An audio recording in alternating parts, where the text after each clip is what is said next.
Okay, thank you everyone for sitting tight on that one. That was much fun to be had. We tried this is our fourth workaround to the system database going down. So anyway, we're back here in Unity. This is where the batch scanning and indexing will occur for most of you. Again, some of this functionality is available in the web client to a limited degree, but those of you who are doing this process, you would be using Unity. That would be the recommended interface and application. A little disclosure I'd like to give at the beginning of this. If a scan queue for this batch scanning and indexing has been configured and you have access to it, you will get this section in your Unity ribbon. The batch scanning icon will only be lit up if you have a license applied to your system. So if you see those and it's grayed out, that's why you need a license registered to your system. Just wanted to note that as well. It's not so much an access thing. So you see it if you have access. It's on and available if you have the license. All right. So to start off, I'm going to go ahead and go into batch scanning here. Here I have 3 different scan queues configured. And something I'd just like to note is these scan queue configurations will vary based on how you guys handle this internally. So there are 2 approaches that I talked about with your admins. I'm going to go over it just a little bit with you so you understand how this is all working and organized. Scan queues can be organized either by scanning workstation, so you have one individual person whose sole role is to bring documents into the system. They could have a scan queue that's configured to allow them to index those documents to any document type or cabinet in the system. The second option, what you guys I believe are going to be going with, is that it's done by department. And so you're going to have either one person in the department doing that scanning and indexing, or you could have essentially a workstation that's shared among the department that anyone who wants to bring documents into the system would use. Okay. So again, that'll vary based on your guys' internal processes, the number of licenses you have. So again, it sounds like it'll be by department. I guess you've got 7 to 8 licenses, so most of you in this room will be doing this. You can bring in documents either directly from a scanner, or you can sweep them in if they have previously been scanned to, say, a network location that's shared out, and you'd go out and retrieve those documents. So you can do this electronically as well. We were, again, trying to do this with the paper version today, showing the scanning. Go away. To scan documents into the system, actually, I'm getting ahead of myself. To start off, so with scanning a document, I like to use Microsoft Word as an example, right? Just when printing a document, we have a drop down to select our printer. Same thing typically happens with scanning. You have to go ahead and you go into your scanning queue or settings and you select that scanner that you're going to use, right? Everyone's with me so far? Yes? Okay. So in OnBase, that's called a scan format, just to get you to relate with it. So here, everyone who has Unity installed on your system, you will need to do this at least the first time that you do this. You're going to click on Manage Scan Formats. You're going to go ahead and you're going to click New. You're going to give your scan format a name, something that makes sense, something that you can follow. Typically, a lot of people like to use the name of the scanner, just so that they are aware with that, associated with that.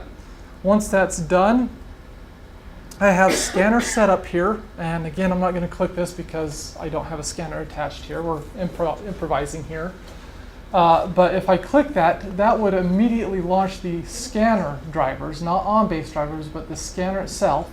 You go into the drivers there, and it would give you the scanners dialog box to go ahead and do some presets. Presets such as your DPI resolution setting, whether you're doing black and white, color, grayscale, those kind of options, the paper size, the paper orientation as it's coming into the scanner. Those kind of basic options are what would come up here. Yeah. And kind of going to those options with the scanner, with the scan format name, it's generally a good idea to try and be as descriptive as possible in that.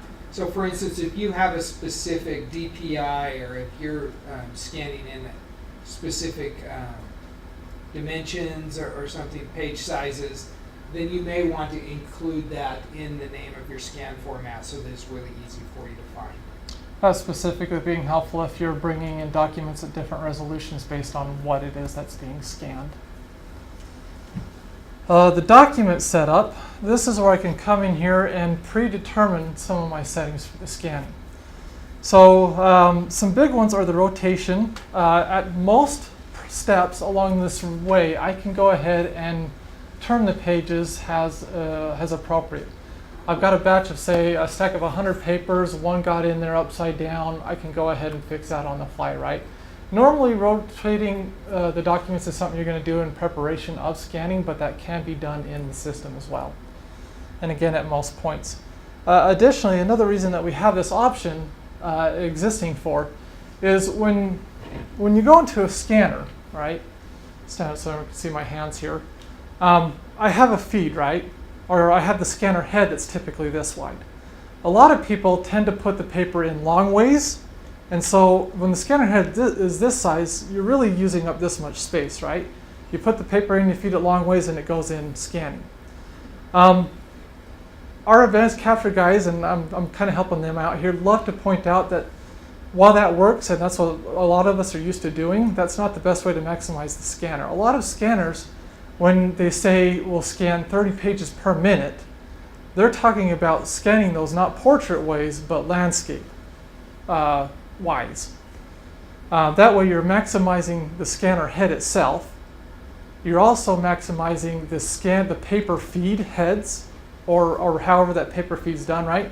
It could be the entire roll that feeds it that's got those rubber grips on it to grab the paper, or you could just have a couple little wheels along that strip that grabs the paper. But scanners don't always get the paper in straight, right? So by changing that to landscape mode, that feed can grab that paper a little bit better, maybe grab it straighter.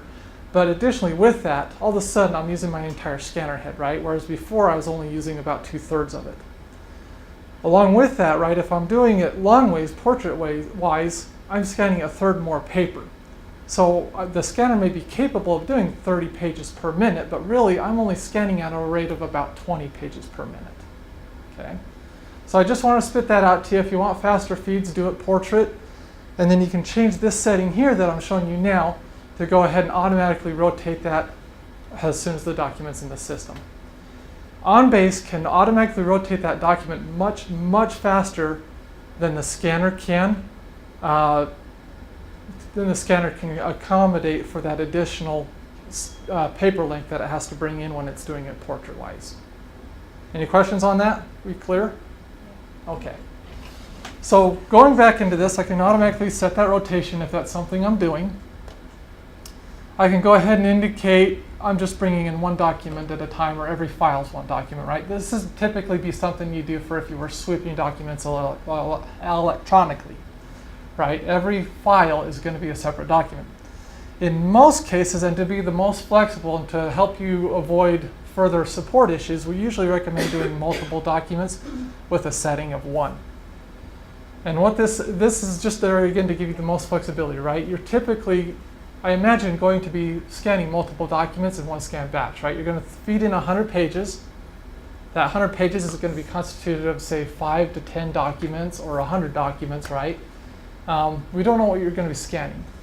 If you're doing, say, checks, for example, every page is probably a separate document, right? So we have 100 pages. It's coming in as one document, but it's really 100 documents. We want to break that out. Now that example presented to you, here, this is a perfect scenario for that, where I set that to 1 page per document, right? But if I know that my entire stack that I'm scanning, every document is 2 pages, I can go ahead and automatically say every 2 pages is a document. Okay? I can adjust for duplex. I can do some other scanner things here. I'm not going to go into detail on those. But again, I've just got to have that format set up.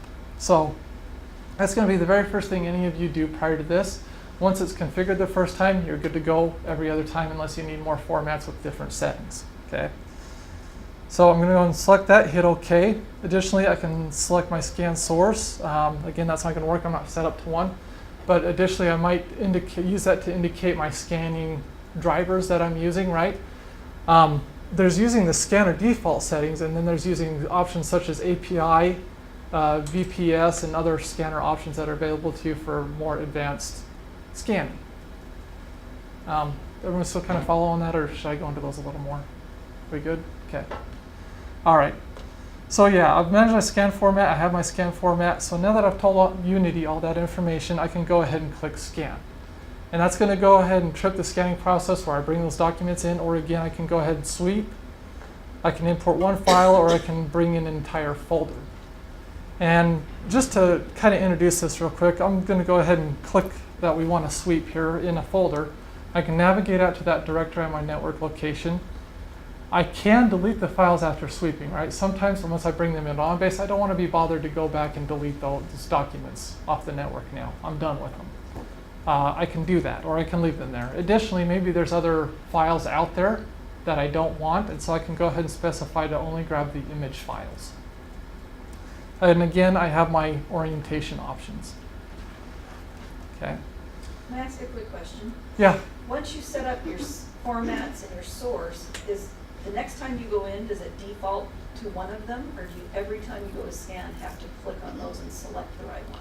If there's one, it can default to it, but typically you're probably going to want to go ahead and select it. Because you probably will have multiple black and white, color, Right. DPI, different settings. I would recommend just going into Manage Scan Formats and clicking that. Manage Global Formats, you see here the import-export. Your admins do have the ability to configure one for you and just distribute it. But in most cases, you'll probably be configuring it manually. So since we are on my test system, I am going to go ahead and sweep. I'm going to go out to, where am I? Libraries, documents.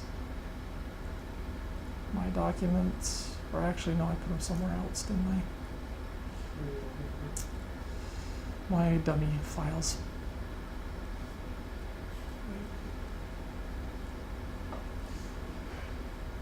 Right there. There we go. Yep. Okay.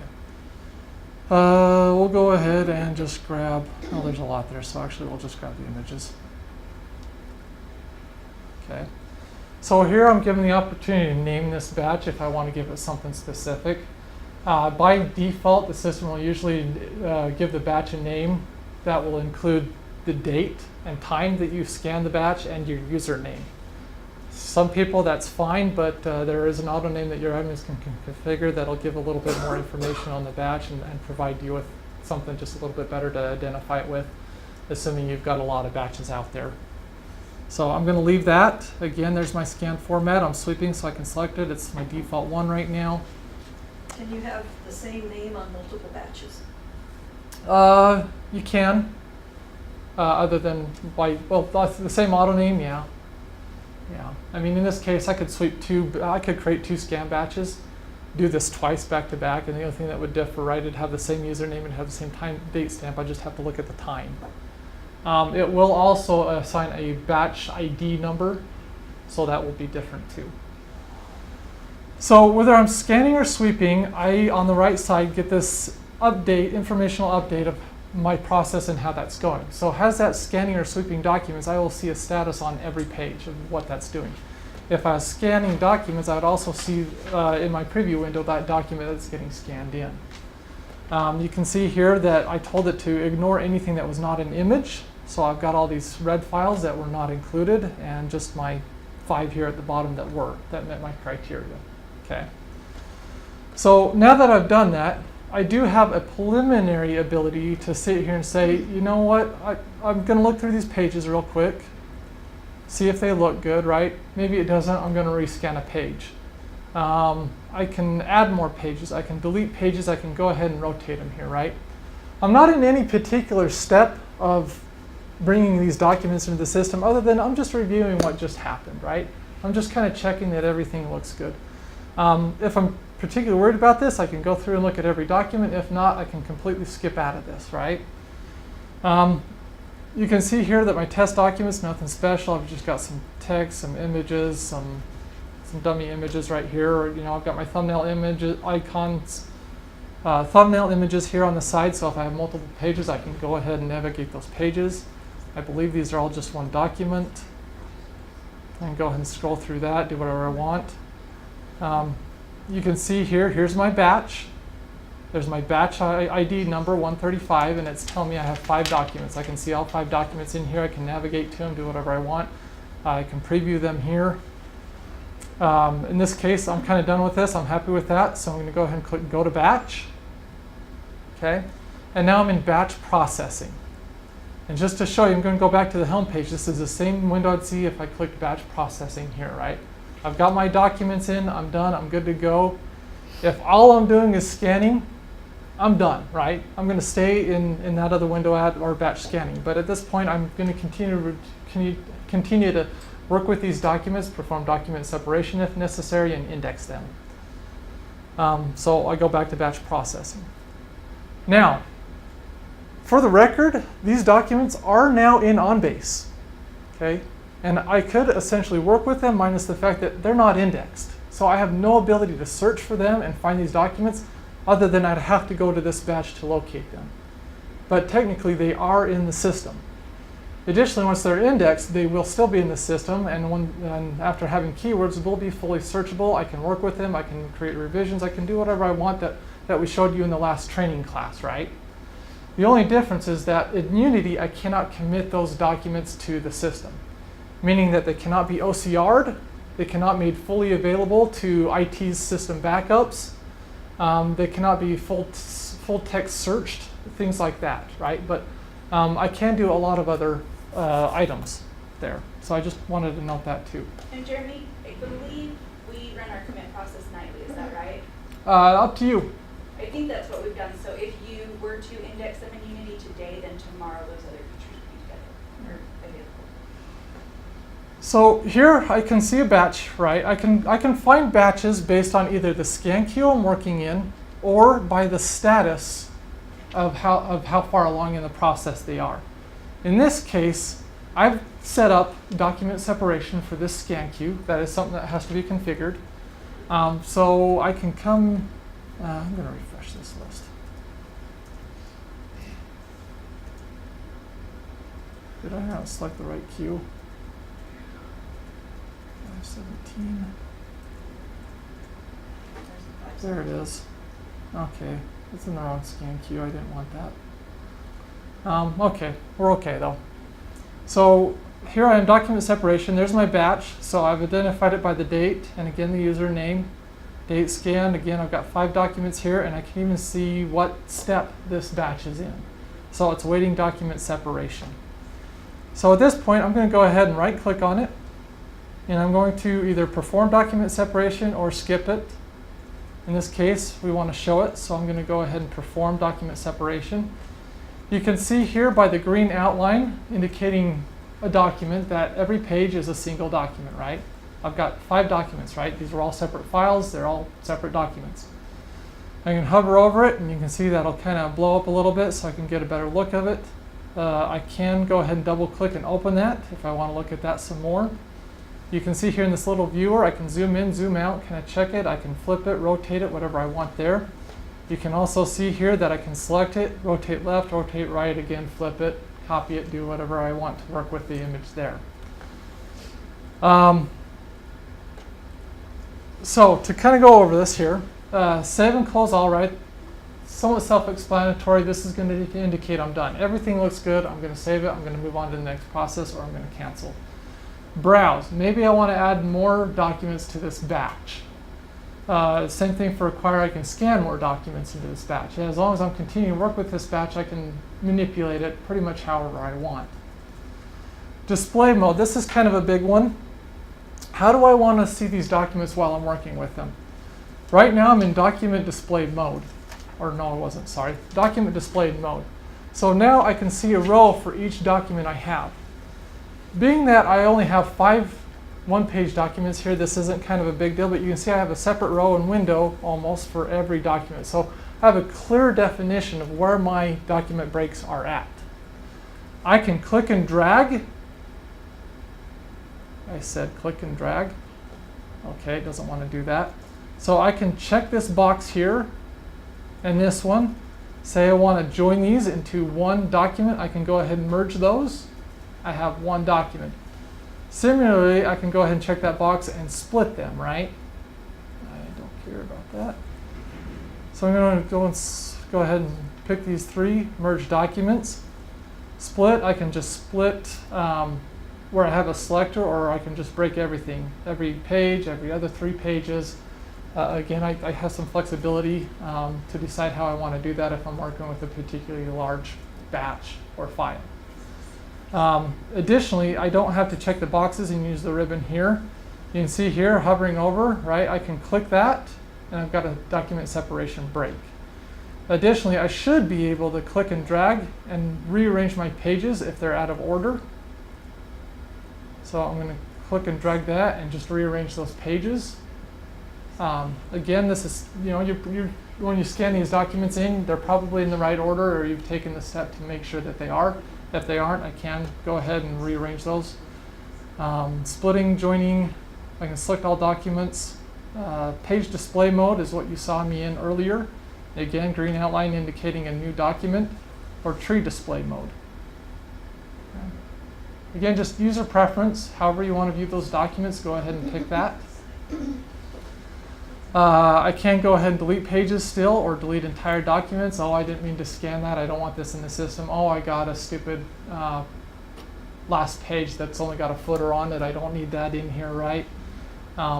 Very helpful for if I'm printing straight to OnBase, right? I'm in Microsoft Word. I don't want to have to print a document and then just so that I have to scan it and put it on OnBase and then shred the document. OnBase does have a feature where I can print straight to OnBase. So if I see a page like that when I'm doing that, I can go ahead and delete that as well. So at this point, I'm pretty happy with how this looks. Are there any questions so far? Everyone still with me? Okay. All right. So at this point, I'm happy with it. I joined the one document. Everything else looks good. I'm going to go ahead and save and close. And now I move on to index. Again, I can find my batch in the next step. You see it's awaiting indexing. So now I'm going to go and click it. I can either come up to the ribbon, start indexing, or again, I can right click on it and index documents. You can see too that I can still delete or reorder pages. And additionally, if I see a problem already, I can purge this out and start over from scratch. So I'm going to index documents.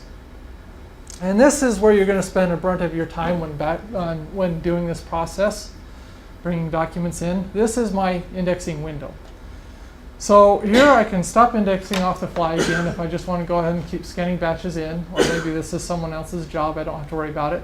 I can configure my keyword panel here when I see keywords to decide what scan queues show me what document type options and keywords. This is mostly for end user configuration. If you're always bringing documents in, you see a list of 10 keywords, and just because of your role, you're only indexing to 5, I can customize this to remove the extra 5 keywords that I'm not going to see or need. Okay, so that's a keyword panel in a nutshell. I'm not going to go into that one too much. I can also detach that. Batch indexing, that opened a whole new window on me, didn't it? Or did it? Let's go to batch processing. There we go. I can still rescan a page if I had one selected, right? Add, etc., etc. So anyway, here I am indexing. I want to go ahead and pick my document type. In my case, it's random documents. Document date defaults to today's date. This is the date I'm adding the document to the system. If I want to change that to something else, I can. I can go ahead and indicate my keywords and index that. Why is my preview not coming up? There we go. All right, my preview wasn't loading. Here I can see a preview of my file, right? So if my keywords that I want, the values I need for my keywords are on the document, I can go ahead and view those. Again, I can navigate to different pages and go ahead and provide a keyword. Give it a date drop-down value. Say, for example, all my documents for this particular keyword are going to be the same. I can click this lock icon at any time to lock in that value. So every time I move to a new document, these keywords are going to typically, based on my admin's configuration, clear out and reset. If I don't want to constantly have to type in that same value over and over again, I can lock any one of these at any time. But right now, I'm happy with that. I'm going to go ahead and go with those values, and I'm going to say index. You can see now that that document has had the auto name string applied to it. I have the date. I have my keyword values there being shown, just 1, 2, 3. That's all I put in there, right? I don't have a really fancy keyword value or auto name string here, so not much to see here. But you can see that that document has a green check mark. It's good to go. I can go back and review that. I can see my keywords. I can change them. I can review them, approve them, whatever I need to, and just move to the next document. Say, for example, you know what? Oops, this wasn't a separate document. It's part of the other one. I can go ahead here, and instead of clicking index to treat this separate, I can go ahead and append it to the previous document, and that page will automatically inherit the same keywords. Okay. Additionally, as I continue to go through here, right, I can go ahead and delete a document. I didn't mean to bring this one in. I want to delete it. I can move to the first document, last document. I can continue to navigate through different pages up here. I can skip and jump around to my heart's content. Okay. If you can't read that page and are waiting for someone to rescan it or just want to come back to it later, by all means, feel free to continue moving on with other documents. I can create a new document at any time, right? So going back to this one here where I'm on page 2, you know what? I want to break that. If my privileges allow, which apparently I don't have this set right now, I can create a new document. I can still kind of do a bit of a page break in there, document separation. I will have to tell you this does work better in the previous document separation step that we were in earlier. I would recommend that you do that there. Additionally, I can still scan into additional pages. I can still rotate. I can still delete a page and continue to move around, or I can stop indexing altogether. Again, just walking away from the batch, which I'll just do here. I can review my last action. I can save and transition this to the next queue, which would be awaiting to commit, or I can just save and close, right? I'm not done indexing, so I don't want to transition this to the next queue, so I'm just going to save and close. Here I can see it's still awaiting index. Actually, let's refresh that list. If anytime you don't see something that you think you should, go ahead and click awaiting index. Okay.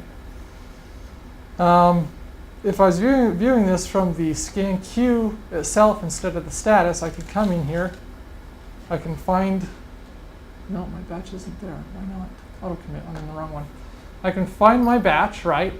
I notice it's got 3 documents at this point, and it will tell me how many still have to be indexed. So I'm ready to go ahead and resume indexing.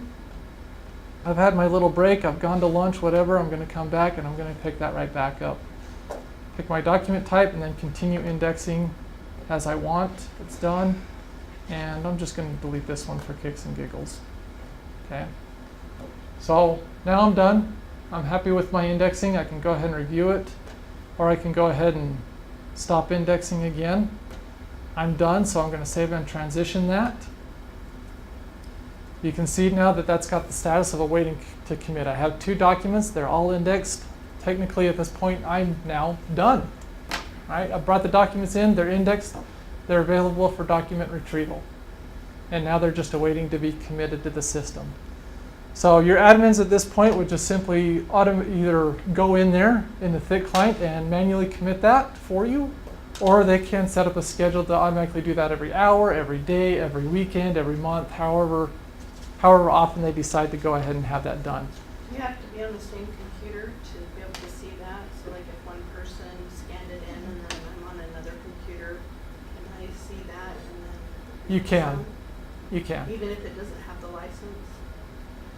So the license is required for the scanning or sweeping, but once it is in the system, whether it's indexed or not, as long as you have access to the scan queue, you can get to it through batch processing here. So you, once it's in the system, I just go to batch processing, and then I'd either go to the queue or the status, however I want to find that, and access it. Before it's committed, it can still be viewed by anyone that can get into Sire, or does it have to actually be? Anyone who has access to the document type that you've indexed it to Okay. can get to it. Or any fellow coworker who has access to the the scan batch here. Okay. So you said these queues are gonna be set up probably by department. So when I go in as HR, I will only see HR queues. I won't see police queues, Right. right? So you notice Security is there. the security is there, right? These are going to be set up by security groups that you have within your system already. You can see here I have 3 different queues configured at this moment. As an end user, I'll probably only see one at a time. As the manager, I'm going to see all of them typically. I'm going to give myself access to that. And then is there a way, I know a lot of us will have somebody that scans it in and then they may index it, but then they like a second set of eyes to go in and approve it. Right. So it looks like once you've scanned it, then the second person really has no way to indicate that they've approved this, you know, that they've reviewed it and it's good to go? Or would, so the first person leave it somewhere for awaiting commit, so the second person can review it? Is there any way to identify that the second person has done the review? Yeah, so obviously if one person's doing everything, they're not going to need to communicate with anybody. If someone's just doing the scanning, then your person who's doing the indexing would essentially come in here. And again, they could come into the scan queue itself and they just look at that status. Okay, waiting commit, index in progress. They'd see document separation awaiting. Or awaiting document separation is the name of the status. Or it would say awaiting indexing. And they could just recognize that by the status there. Or again, they could come into the scan queue status itself. You can see awaiting document separation, awaiting index, index in progress, awaiting commit or committed. So maybe you'd leave it as an index in process, but you'd see that there were 0 left to index. So that would tell you that that's been indexed, and the next person then could be the one that actually says now awaiting commit, possibly. I'm not going to go into this very much other than to say you can also tie this process to a workflow. That being the case, you could then trigger email notifications if you wanted to go about it that way. Typically something I'd recommend is just taking that, right-clicking. Okay, never mind. I was going to say you could potentially add this to your personal page as well so that you could see it on the fly from there too, but it looks like that's scan queues aren't one of those options for the personal page. Just have to figure out the best way to run it through so that we can know. Right. So yeah, a lot of what's going to happen, the nitty-gritty in between this and after, really is going to be up to what you guys want to define. Are the people who are doing the scanning and indexing very familiar and comfortable with their job? Are they known to typically not do typos, and things like that, right? Are you confident and you want to just go ahead and commit that to the system at the end of the day, and if somebody catches something later down the road, they fix it then? Or do you want to take a day or a week or however long to have someone come in here and review the work that was done? I've seen both. Go ahead. So say they've done the batch, it's sitting there, it's waiting to be committed. It gets committed and they realize after it's been committed to the system, oh, I need to edit that that's been put in the system. They can go in later and edit what's been committed. They can. Change it. At that point, they'd go back into, they'd have to go locate it via document retrieval to find that and pull that up. So hopefully they Now- remember what they typed. Yeah, so obviously that gets a little tricky if your keywords were bad, right? You're going to have to kind of finesse how to find that document. I can go to batch scanning, and I do have this commit queue sitting there. So at least for a short time, or however long I define, I can still access it through the batch. And change those. Like say I just accidentally transposed a couple numbers in a case number or in something and oh, I caught it, but then I could go in and Yeah. So, yeah, as long as you have access rights to modify keywords, you can fix it anytime. okay. One of the things we can do too to help prevent typos, like with the case numbers, probably a good example, is always formatted the same. I mean, yeah, I mean, it always starts with a, start, but I mean, if I switched, like say it was 12798 and instead I put 89, like, yeah. So we can, it may not help that situation, but we can apply masking to the keyword fields to ensure that it's the right number of characters or that it's only numbers or, if there's a prefix, a PR, we can put that in there. So Right. we can do things like that to help. So getting all wrapped up between scanning and sweeping, I forgot to show you one other thing here. But you can see here, I'm back to scanning. I've just gone to my scan home, batch scanning. I'm in my capture options here. There's my scan queue. I can see my batches, so I can just see them by queue, look at the status overall, and then kind of go into them and work with them as I wish. But another option that you would do before scanning or sweeping is we have this panel here on the right, and this is just the, oh. So I can still, okay, so real quick, before I even jump to that, you can notice I still have my columns right here, just like in document retrieval. I can sort by the column header. I can enter filter criteria in here. I've got my group by bar. I can continue to resize my window here however I want to look at it. I can reset that. I can turn this batch list window off. I can pre-index the document or not. We did no index, right? But say I know that everything I'm scanning in this batch is going to be in one document type. And say, for example, I have more than one document type in my scan queue, right? Some of them, you might have one document type available to index to. Others, it'll be like 5 or 10 or 20, right? If I'm the only person doing the scanning, I'm going to have access to every document type in the system. That's a lot. If it's just by department, it's probably going to be 2 or 3. But again, I can go ahead and indicate that I want to pre-index these, at which time I'd go ahead and select my document type. And additionally, I can go ahead, if I know that, say, a particular drop-down value is going to be the same for all of them, I can preset that as well, right? I can save myself some time indexing. I still have my keyword locks here. And yeah, at this point, I could go ahead and click scan, and everything would have the data set value of 2, and they'd all go to this document type. Or I can fully index everything, at which point I won't be prompted at all to index, right?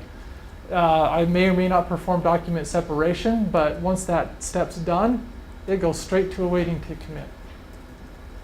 Okay.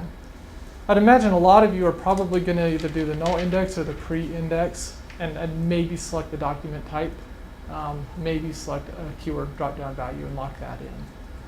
But you can save yourself some time there, which is really nice. So we're used to in Sire, when you go to scan a batch, everything should be going to the same document type, because that's how it is in Sire. You're saying that I could have a W-4 and a direct deposit and 10 or different types of documents, scan them all in and index each of them separately with a different document type if I choose no index. Is Right. that what you're saying? Yeah. Or if I'm doing what we're doing now and I'm doing all my W-4s at once, I could set the pre-index out at W-4 and have that portion already indexed. Right. So again, we're coming back to, okay, let's review our internal process. Let's see how we want to do this best. Do we want to scan queue for each document type? Do we want to scan queue for each department that has 5 document types in it? This is really going to be up to how your end users are going to be performing their roles. We've made it very flexible. I've seen scan queues configured per document type. I've seen them done for one master user and everything in between. One of the big things that's nice with these trainings and trying to show you what the system can do is we really want you guys not only to check the configuration, make sure that the test conversion we did happen correctly, but we want your feedback, right? We want to know if the auto name strings need to be changed.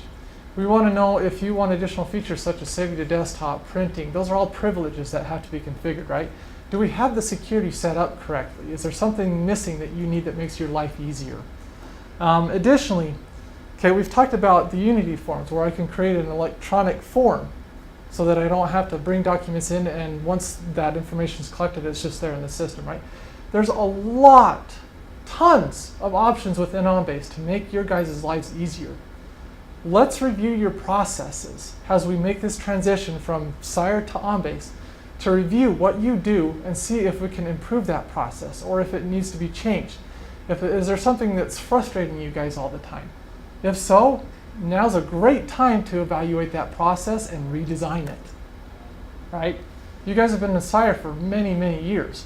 Maybe you've been doing a task the same way for 5, 10, 15 years, right?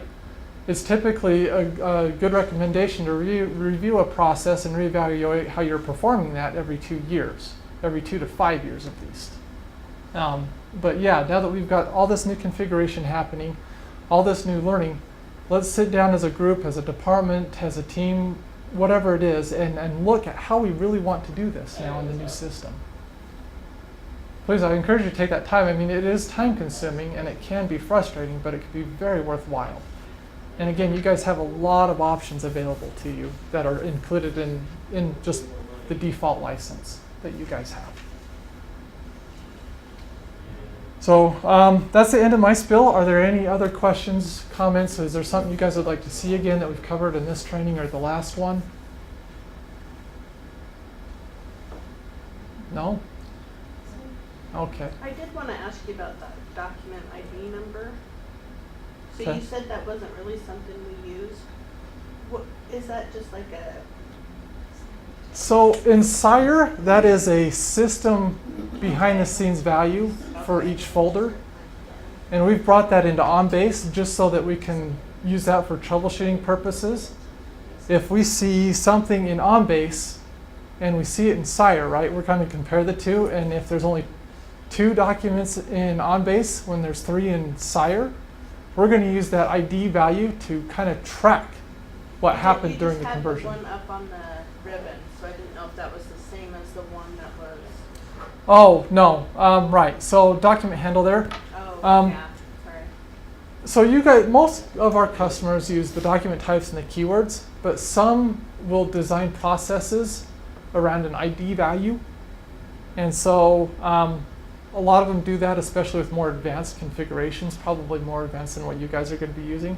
And so sometimes instead of using document retrieval, custom queries, or folders, they'll use that document handle to go find a document. Can you give us an example of one so we can reference it? Not really. You haven't really used it much. Yeah, it's not something that I've actually ever encountered somebody using. So I've only heard of one other coworker working with one client that did that. I don't know anybody else. And I don't even recall who that customer was. But yeah, those are my options there. So yeah, that's Unity. That's batch scanning and indexing. I've talked to, just briefly, I talked to your admins here, Amanda and Renee, about the scanning options. There is more there than what you saw. So additionally, communicate with them. There's a window that I showed them that has probably 10 different tabs in it, and each tab has anywhere from 5 to 50 different configuration options for how they can adjust this scanning and indexing process. Tons of options available to them. I couldn't even tell you 10 of them right now. It's just there's too many to remember, too many to memorize. But they can do things for you here that will make life easier, right? So say, for example, like we talked about locking a keyword value in, right? I want to keep that for every document. They can make that a default behavior for that scan queue, okay? If you're constantly clearing keywords, or you don't want to clear keywords in between documents, say you've got 5 keywords, and for the most part, 4 of them stay the same. You're usually changing one, but they do change it on occasion, so you don't want to lock it. Let's retain the keywords, and I'll clear them out as a user. That's another configuration change I can do. If you guys are going to have a barcode process that you're going to start using, that will go ahead and spit the keyword values in there, that's configured there, right? If I want to do this auto committing thing, right, that's one of those options. Document separation is one of those options. Maybe I'm never doing document separation. I'm always sweeping in my documents, right? The document breaks are identified for me. I can enable or turn off document separation. There's a ton of options there that your administrators are going to have to look at eventually as they become more comfortable with the system, to go ahead and say, oh yeah, this would save them a step. Oh, this will save them a button click. Just tons and tons of options there. So please work with your admins, work with Amanda here, let her know what you guys are doing, walk her through the process, and go ahead and spit those questions out. Can we do this? Can we do that? And she'll have to look into that. It's going to be very overwhelming for Amanda right now, just because, seriously, One tab can have like 50 options on it. There's a ton there. And she's got a lot to learn. I mean, some of you guys might think you've got it a little bad and you're kind of in for it, redesigning processes and making this transition. I guarantee your admins have it 3 times worse. So they're doing a lot, and there's a lot to learn here. OnBase has over 300 different modules available to you guys. Can you, since we have a few moments, show them where they can go in? The question came up, where can I go learn? Show them a little bit of what training is available that's even free and how they can access that information. Sure. And those URLs are on the back of your handout. So it's 12:10 now. I can take 10-20 minutes. We're scheduled at 12:30, right? Okay. So we can do it now. Just heads up, the web client training, we've scheduled an hour and a half for that. Typically, we can do it in 45 minutes. It's not going to go an hour and a half, I promise you. I will not take an hour and a half. No. So we can also do this then too. So if there's more that you want to go over, if you want to see like how to create a Unity form or something like that and see that go through a workflow, between the break, we could create just a really quick, dumb version of those two and kind of show that if that's something that you'd like your users to see so that they kind of get an idea of other requests that they can make. We can do that. I just wanted them to see, because they should all probably go online and sign in and set up a Right. place where they can review things if they want. So, And I believe once you sign up, it takes a day, if I recall, for them to verify that you work for Provo City. Is that right? You guys know? How long did it take us? It took us a couple days. But yeah, it's going to take a day or two at least. To get registered on their site. Yeah. I may for not them have to a browser verify through that everything. system. Let me go back to my desktop. So,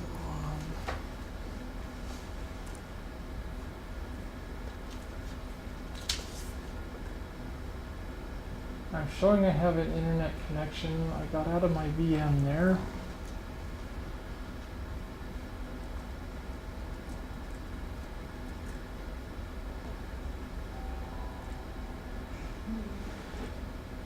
I'm getting a little there. Just going really slow.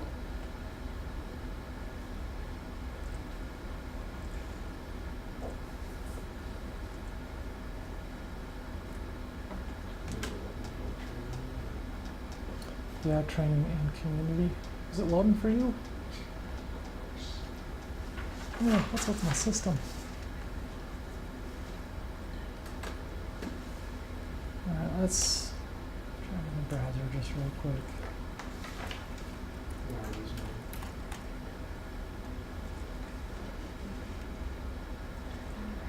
This one's going faster. Or not. Well, we could plan on doing that after our web. And have that set up. I'm showing an internet connection. I don't know why that's not loading. Sure. In fact, why don't you go ahead and take a Just if turn you're talking? interested in different things and what, you can go out and see amazing things and go, I want this, you know? Yeah, mine's coming up. I knew that was going to work eventually.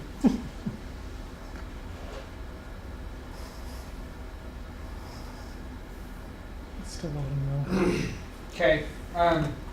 So, what are the URLs? Is it training and community? Or are those the ones you've got? Yeah, Okay. and try.onbase.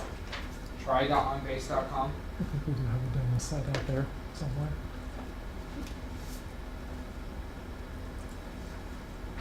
I've never actually been to that site. It's one of my favorites. Is I that haven't used it, okay? I've seen it, but I really liked it.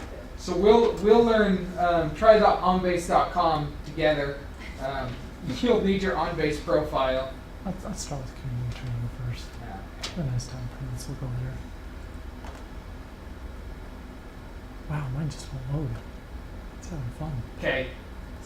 Well, let's start with community. So when you go to community, it's onbase.com/community. You're going to be prompted to log in with your OnBase profile. I'm already logged in, so and I've got everything that you'll see here once you're logged in. But like we said, that will take a day or two possibly to get your credentials verified, and they'll send you your password and all that fun stuff. Or they'll send you, trying to think, I can't remember if they send you a password or if they send you an email just saying you're good to go now, you can log in. But something like that, they'll let you know that you have access to the system. So it's onbase.com/community, like I said. And there's a lot of different things here. If you notice the menu up at the top, there is a ton. Products, if you want to go find out something about products, all the way going back to OnBase 12, it's there. Since we're OnBase 16, maybe. It'll show you, you can click here, you can see what's new. They've got little media. You can see any downloads for it.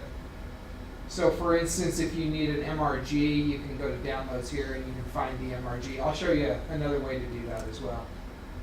If you need support, you can create a support issue up here. There's no technical support articles found for this group. So with the what's new, there's not really anything to support there, so I can understand why they would do that. One of my favorite things to do, though, if I am looking for something specific, I work a lot with Agenda, with OnBase Agenda. So I'll do a search there for Agenda, and you can see it pulls up Agenda Management. So I can go in there, and it will give me an overview of the actual product. It tells me, you know, this is what it does, this is why you want to use Agenda. This is the scenarios in which it may be useful for you. If there's any blogs about it that have been written, you can go and you can read those. They've got user forums as well. User forums are a lot of people's very best friend when it comes to using OnBase. Who was it? Don up at Wasatch County. The OnBase admin up at Wasatch.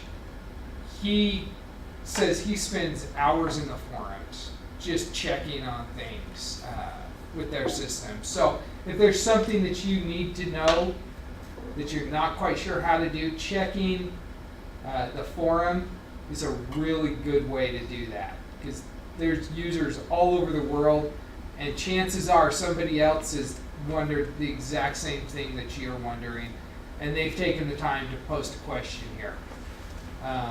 You can go ahead and ask other customers how they're doing a particular process that you're now faced with as well. Yeah, Network away. It is awesome. Nothing there in sales. Downloads is another big one here. And the cool thing about this, when I went to the downloads page previously, it was just a whole bunch of downloads. Not really able to sort it at all. If you look here, we can actually sort these and filter them based on what type of file we're looking for.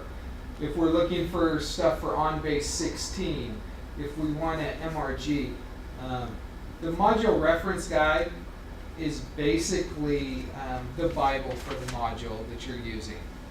And There's one for Unity, there's one for the web client, there's one for document imaging that we just went over with the batch scanning and indexing. There's one for everything in the system. yeah, anything that's there's going to be an MRG for.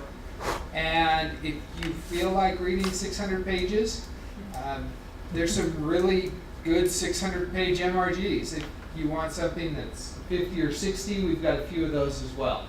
But generally, if you're looking for one specific thing, the MRG will probably tell you how to do it.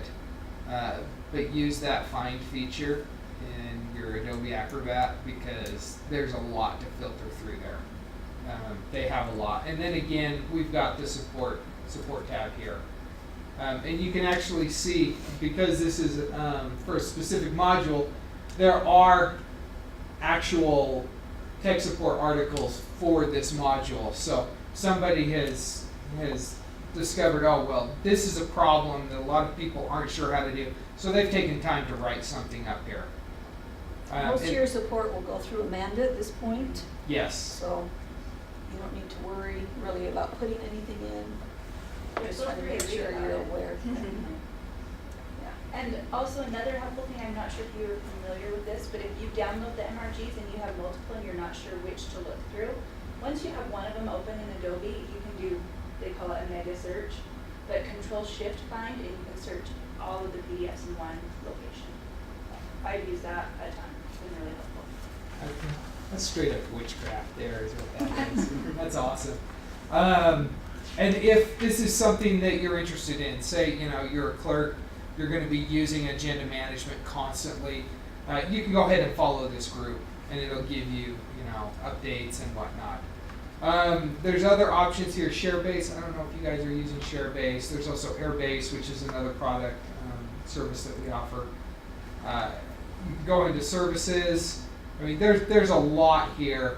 A couple things. You can go into My OnBase, and this is going to kind of give you stuff that's yours. As you can see, for my job, I've got stuff for my customers, for my coworkers. I've got different support links. This will most likely be used by Amanda to get download updates, Yeah. adjust or address licensing changes, things like that. Yeah. And then the followed groups, you can see, I've only got one followed group at the moment. I actually need to follow that agenda one. But you can go and then you can click on it and it'll take you there, kind of just a nice little shortcut bookmark. So that's community.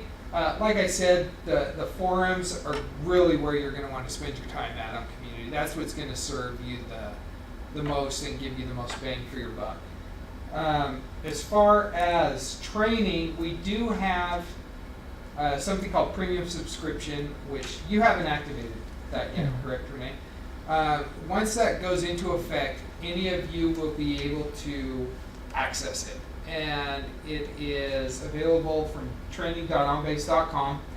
And there is, you can see here, there's new courses, on-base certifications. If you speak Spanish, you can do courses in Spanish. You want to find out about TechQuest. But premium subscription, this is where you're going to want to spend your time.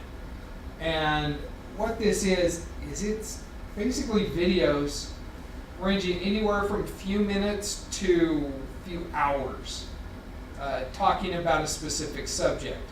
So for instance, what if I search for here? Search for Unity. So if you want to do a search for Unity, if you want to learn more about Unity, you can see we've got Unity is there, Unity Client or Unity Stamps. Stamps are a feature that are available within Unity. It's kind of a note thing. It's going to have to be configured through Amanda. But anyways, we can go in and we can do a search for Unity Client, and we can see here we've got two results that popped up. We've got an overview here, and then there's one for OnBase 11 updates. Can you redo that, just Unity? Yeah, I was actually going to say, if you just do it by Unity, you're going to get a lot more. So there's advanced troubleshooting for Unity forms, API stuff. You can see there is a lot of information there. And you can just sit down, watch the videos. They have little questions at the end and sometimes throughout. Help make sure that you're learning stuff and understanding the things that you're doing. Something that's missing. I typically recommend you go through courses here and search all courses. There's a difference between e-learning and premium subscription. There are a different class of videos. The premium subscription ones are typically aimed a little bit more towards configuration, whereas the e-learning is more about end user. So a video that we're not seeing in these results is the end user for Unity. So let's try that. Type in Unity again, please. And we do have, like they mentioned, we have a 60-day trial of premium. I'm trying to be very There we strategic go. about when I activate it so I can get the most out of it. But at that point, I'll let all of you know too so that you can access it as well. So here you can see, for example, End User Essentials OnBase 16 Unity Client. It is an e-learning course that we have. It's an hour 45. It's a beginner level course. I would recommend every one of you watch that, by the way. If you're going to be using Unity at all, you definitely want to watch it. And you can see kind of how it's broken down. 7 minutes, 6 minutes. So you don't have to sit down and block out an hour and a half to do this. you can spend 15 minutes, knock out a couple sections of it, go do something else, come back that afternoon, do another 15 minutes, go home, call it a day, come back and do it all again. Will you send us a direct link to that we can email out to everybody? We will. I'll send you one. So is the End of today. e-learning only available E-learning's when we free, play? right? Hmm? This was free, they could do that today, it's not premium. I'm not sure. I have not looked into that. I believe Rachel said the e-learning we can access Yeah. now. Okay. So, yeah, one way to find out. So this course along, What was this course called? It says free right there. so this is Unity. Oh, yeah. We're going to talk about the web client later. There's a training for that as well. And if you scroll down to the bottom of this one, like video 50, indexing batches and documents, it's only an 8-minute video, but that will be the video that you'll run through for what we just covered. It's going to do all, I took an hour, but that's going to do it in 8 minutes. So it's a much faster walkthrough, but that's the only video we have that on that. If you think, oh, I don't remember. I will email the links and that information to Renee and Amanda end of today or first thing tomorrow morning, but I will email that to you. But yeah, those video clips are there. They're available anytime. You guys, as part of this conversion from Sire to OnBase, we're giving you a premium subscription for free for 60 days. So there will be that after that. The premium subscription will have to be renewed. But yeah, those videos are available. They can do anything from end user just informational end user videos to advanced configuration. And we're constantly adding more to that right now. We'll find 2 or 3 of these that really apply to you that make it easy, and we'll get them to you so you can just click on it and go right. You will have to log in. Yes, so you do want to go in today and probably get set up with a profile, because once you get, it's free, but they ask you to log in so they can track who you are. So And I would do that today. They do track that. You can go up to my training and look at your transcript, and you can see all the stuff that you've done. Wow, I've done a lot of training. You can see the stuff that's in progress. And if you do get some sort of certification, you do have the option to download your certificate, pin it up on the wall, put it on the fridge, whatever. So that's training.onbase.com. This is where I spend most of my time. I don't spend it so much in community, but I spend a lot of time in the training site. And then we've got try.onbase.com, and yeah, like I said, I've never used this one. I haven't even heard of this one. But it looks like there's a lot of stuff there that you can do as well.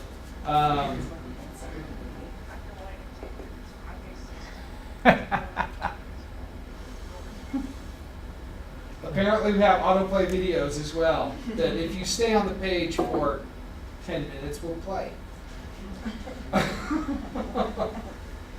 So actually I am familiar with this. The self-paced labs, this is what's going to be really useful to you. Is this what you primarily use, Amanda? I've used it once, but I plan to use it a lot more. Okay. And what these do is they're going to give you different lab scenarios and have you actually go through and utilize OnBase. So for instance, I need to index a document. You can go in, you can do this, and it's going to give you that. I need to create a Unity form. Looks like there's a couple different labs for that. Workflow. Just another really good training option. Let's see what else we got here. I don't know how useful this would be. But yeah, I mean, you can go in and you can play this, see what's going to be useful for you. The labs are I can't say though are useful. They're really good to play with to not break things. Go in, do things, get the experience without worrying about messing everything up. Yeah, do it there. The labs are a really good spot. Additionally, we have gone ahead and as of about 2 weeks ago, set up a test environment for you guys to. I believe only a select few have access, and it'll probably remain that way for that test system. So for a lot of you end users, this lab would be a good spot to go.